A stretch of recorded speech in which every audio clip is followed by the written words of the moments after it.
August 22nd, regular Board of Education meeting to order. Nikki, would you call the roll, please? Certainly. Nikki Austin is present. Rich Depre. Present. Eric Ekdahl. Present. Terry Ellefson. Present. Teresa Keen. Present. Cheryl McGuire. Dylan McGuire. Here. Bill is absent. Tim Wolf. All right, we have a quorum. We are in session. I'd entertain a motion to approve the agenda for the evening. So moved. Second. A motion by Nikki and a second by Terry. By voice vote, all those in favor signify by saying aye. Aye. All those opposed, nay. Motion carries. Consent agenda. Any board member wish to remove an individual consent agenda item for discussion? Hearing none, we'll read them into the record. We're approving the minutes for the Board of Education, August 8th, 2022. Approval of receipts and expenditures, June and July of 2022. Approval of support staff resignation, Roseanne DeVoe, middle school cafeteria worker, Mara Hartwig, Abraham Lincoln Crossing Guard, Summer Gerdock, Monroe Public Library aide. Approval of professional staff resignation, Michelle Blau, Abraham Lincoln reading teacher. Approval of support staff retirement, Rick Mellenberger, Abraham Lincoln custodian after 30 years of service. Approval of support staff hiring, Sam Larson, high school cafeteria worker and dishwasher. Approval of professional staff hiring, Amber White, Abraham Lincoln high school art. Approval and acceptance of community donations, Tom Depre, school supplies for the Monroe students. Howard and Mary Ann Johnson, $30 to the Backpack Buddies. Ryan Ziltner and Exit Real Estate, $685 to the MHS GSA Club. Christy Moe, Zodica Perfumery, $200 to the Monroe High School GSA Club.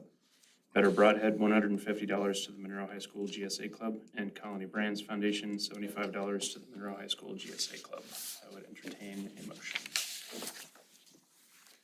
So moved. Second. Motion by Terry, second by Eric. By voice vote, all those in favor signify by saying aye.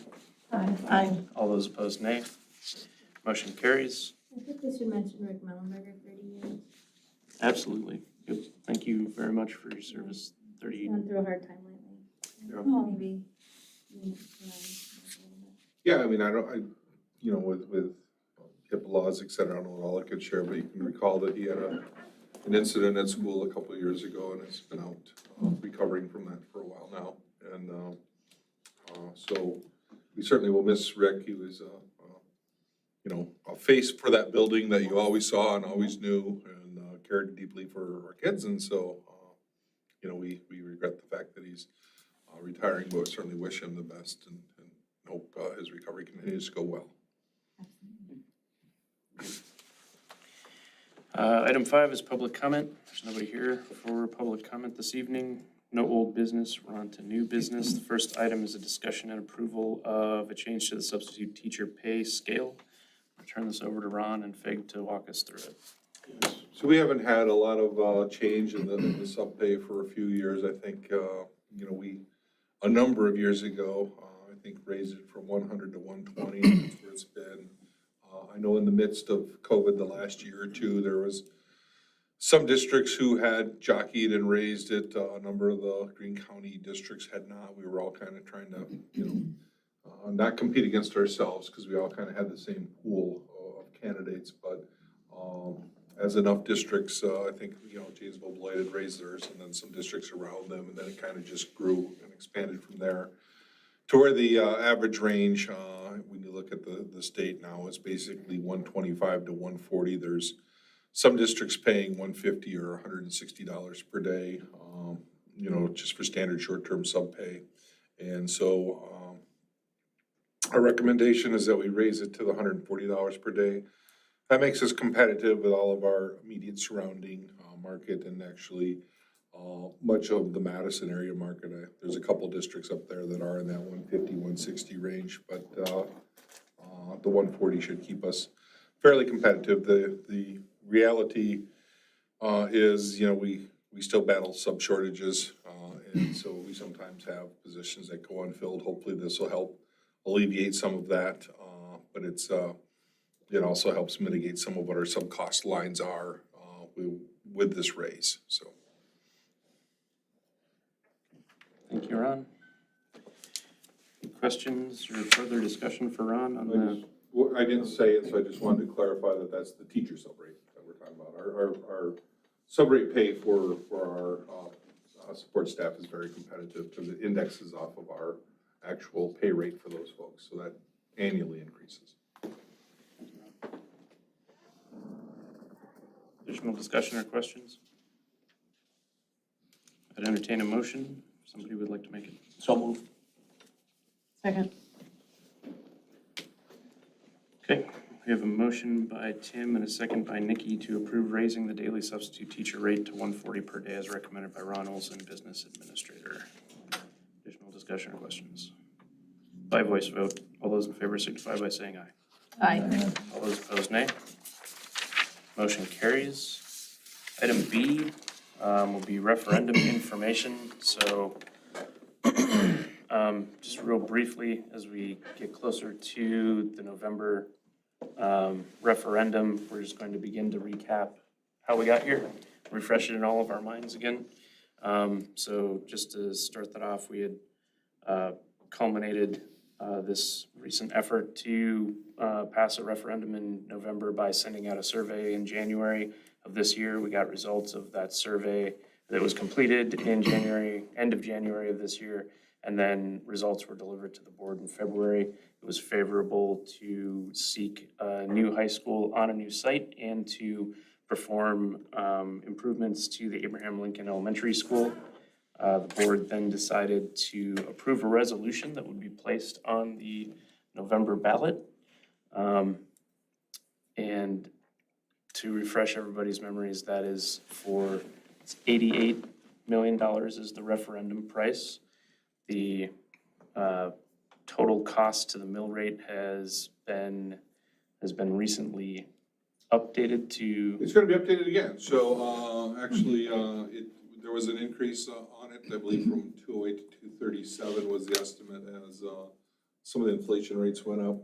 Once we kind of did our audit and we saw where our aid number is going to likely go to with now that we're back having a summer school. Remember, we had an aid drop because we didn't have summer school during COVID. And as we look at some of the equalization valuations that are going to be coming out from the DPI, I believe they're down to $1.99 again, so down close to where we were before. And so I'm going to be having that conversation tomorrow with them, finalizing that to make sure that that's the number that we're now going to talk about and carry forward from now through the time of the election. And but that was literally an email I read as I was sitting in here waiting for the finance meeting to start. So Okay, so we initially surveyed it. That option was at a $2.06 mill rate, so it looks like it's going to be $1.99 Yep. as mill rate, which it'll be really translates. close. Okay, all right.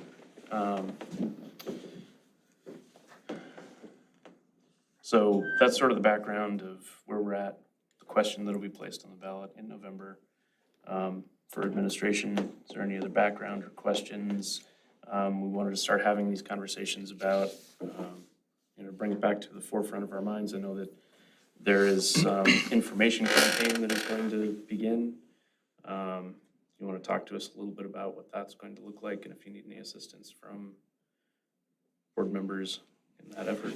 Sure.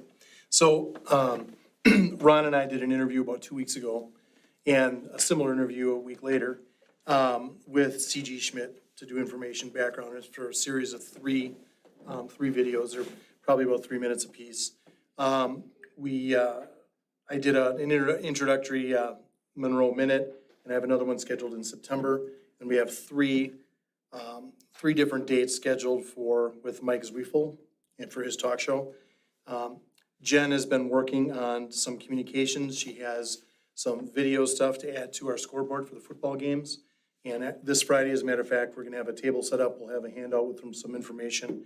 And myself and at least one board member, I'm assuming, is gonna be there so we can meet people, hand out information, answer questions. We've also been talking with area property owners. And so we're in the process of vetting out which properties are gonna be the best for the school district and be financially responsible for us to pursue. Okay. We're finalizing the referendum fact sheet. Cindy, are we good with our signups for open houses? I know we need like you guys are, every year you're at open houses, well, every year except for the last 2 years during COVID.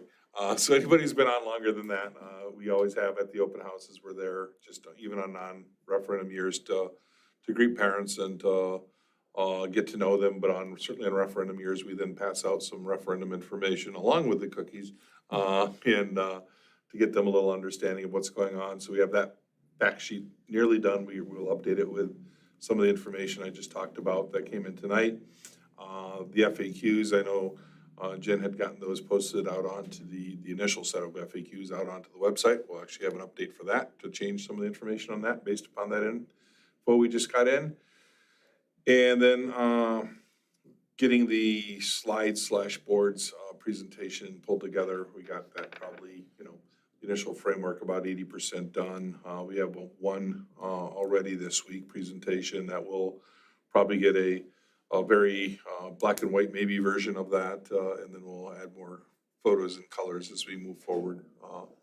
Some of the groups, obviously that have, if you're like meeting with them at breakfast or at lunchtime, they only have 10 to 15 minutes, right? And then obviously when we do our full community sessions, we have more time, and so then we can expand on it even more. So, but it'll be the framework that we'll work off of that we have basically hammered out, so. One of the areas that I think is gonna be really powerful for the district is to get people in to look at the high school.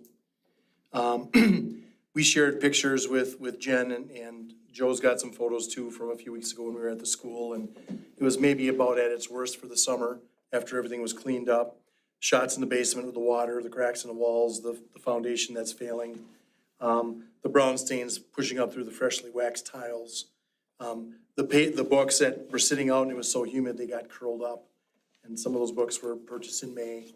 Just the fact that we have 45 plus dehumidifiers running 24/7, they have to be emptied 3 times a day. So just a lot of the infrastructure things. So I think if we can find ways to get as many people as possible to come through and look at that school, I think that's gonna help. And so any ideas that people have to do that would be appreciated. We're gonna have to do more tours than just the open house. We're gonna have to offer other times for people to come. So. Thoughts, questions? I think if, as you're scheduling some of those, if you could have these groups schedule their meetings, their regular scheduled meetings to meet at the high school rather than their normal meeting places, that might be a way to get people there. Obviously offer food, right? Like Morning Optimist meets in the mornings every morning and orders breakfast, but they could, I'm sure, would be interested in a tour. Kiwanis meets on Thursdays during lunch and would love to get a tour if that's where they, Yeah, I think have the that's, schedule be, Bring them to have it. them meet at the high school. Ron, do you think it's too late to ask the Kiwanis to move their location for this Thursday?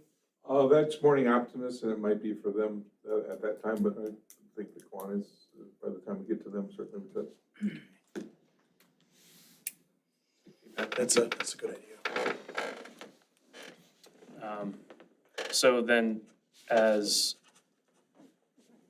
the administrative team seeks for various board members to accompany them, some of these informational sessions, this is sort of our time as a board to, ask some clarifying questions, refresh our memories about exactly what it is the referendum contains, just to level set for everybody. So if anybody has any questions or any concerns or has heard anything from the public that we think that the administration should clarify through their frequently asked questions or the information that they'll be presenting, now is a good time to provide that feedback. And this will be a recurring agenda item, so don't feel like you have to do it right now, but it will be back multiple times before we get to the referendum.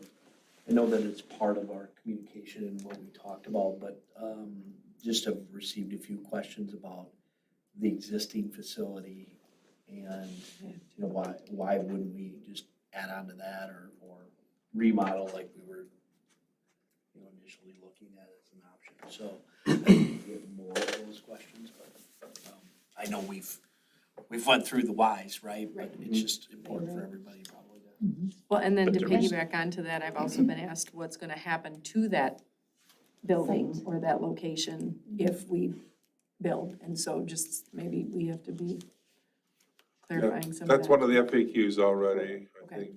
Some of what you got in your question, Tim, I think is out there in some of the Yeah, it is, FAQs, but yeah. we can make sure that we. And the extra land that we had purchased. That's another one. And the what, Cheryl? The extra land that we already had purchased Oh. before. Right? And I did see the, if you go to the school website right now, front page, big, Yep. very, Yeah, It looks right nice. away. looks great. It's very, very well done, takes you straight to specific information about the referendum, frequently asked questions, and some of these could be answered in there already. All right, any additional questions or conversation on referendum? Okay. Bring it back again, next meeting. The next item, we've got an informational discussion on the equity committee meeting. Turn that over to administration. So Todd hosted our equity committee about midweek last week, and I was just gonna have him update the board on their work. Like Vic mentioned, we met with committee members last week. We did some professional development together around some book studies with some of the members. Not all were present. We had a lot of things going on in the week. Some district PD for PLC, and it's summer, so we weren't able to get everybody, but we had a pretty good collection of staff from all the different levels and all the different buildings. So we spent time discussing some of the learning around the books, and we did some review, did some celebrations, some of the work that's happened over the last couple of years that might not get noticed, and I'll outline some of those here in a minute. We did some review around those, and then we talked about what would be some of the goals, priority areas moving forward this year, and how can we really connect some of that work to our district goals around our PLC work, and the two priority areas that we've established for the school year. So if you guys remember last year, we brought Derek Francis into the district to provide professional development for our staff and consulted with him. He spent some time with some of our student groups, and then I think he did 3 all-district, looking at Ron, because I know he was been part of this work too, 3 all-district staff professional developments last year. So he was a big part of some of the things we did and work we did last school year. In addition to that, some of those things that maybe we haven't talked about a lot is the work we've done with our ELL programming. We added staff last year as that enrollment's increased. We've spent a lot of time in translating documents and providing communication that might not have been accessible in the past. This year, we have an audit evaluation that we're doing with our ELL programming. So we've done several things, I think, for our ELL students and families that fall under the equity work. Joe's done really great work with special ed and making sure that those students have access to Tier 1 core instruction. And that's been a focus that started last year and will continue this year. Collaboration with those student-led groups. We provide backpack buddies, food access for kids that need it, families that need it. And with curriculum updates and some of the work we did in that area, we're just making sure that we're always asking the question of, is this best for all of our kids, and will all of the kids have access to the resources and supports they need? So we're doing a lot of work across the district. We recognize that when we met with the group. We realized there's still some work to be done in some of these areas to improve. And we really want to tie it to the work that we're doing within our district goals this year around the PLC work, which is really focused on making sure we close achievement gaps. And that's one of our achievement goals is we've got some subgroups, special ed, ELL, economically disadvantaged group, that gap is big, and we want to make sure we're doing everything we can to close that gap. And then going through an evaluation of our systems and supports across the district to make sure that we've got the right resources and the systems in place to support all of our students. And that might mean reallocating some of our resources in the future to make sure that we've put resources in certain buildings that need supports to make sure that kids have the support. So all of the work that we're doing within the academic and in the SEL work, social emotional learning work, really fit well with this equity work moving forward. So that's going to be the task of the group when we re-meet in September, is to look at some priority areas, some goals that we can track moving forward. And I think the group felt pretty good about that work. They certainly don't want it to be this separate thing, because, don't feel like we're gonna move forward if we have it as a separate goal or action step, that if it's embedded in the work, we feel like we can move it forward. Ron, did I miss anything? I think that was the most of it. I think where we kind of came to is we really want this group to, we don't need to meet every month to meet, because again, a lot of this work's been done elsewhere, but we really want this group to kind of be that lens that says, some of the other work we're doing, are we thinking of these groups? Is there anything that we're missing? And I think also, we have some of those student group leaders, and making sure that they're helping to reflect back any information from those groups to administration and to the groups that are doing that other work, to make sure we don't lose that focus as well. Imagine that group, I think that group was at the curriculum meeting in March, April, that provided an update for the board, so at some point, I imagine that group, some reps would come and share some information to provide an update during the school year. Anything you need from the board to continue that work, or do you have everything you need? I think, at this point, it's establishing what's the goals for this school year.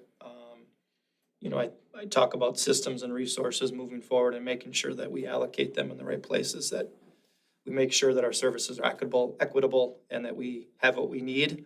And I think that's obviously will be part of some of the board discussions moving forward, when the time is right and that is needed, when we need to make some decisions.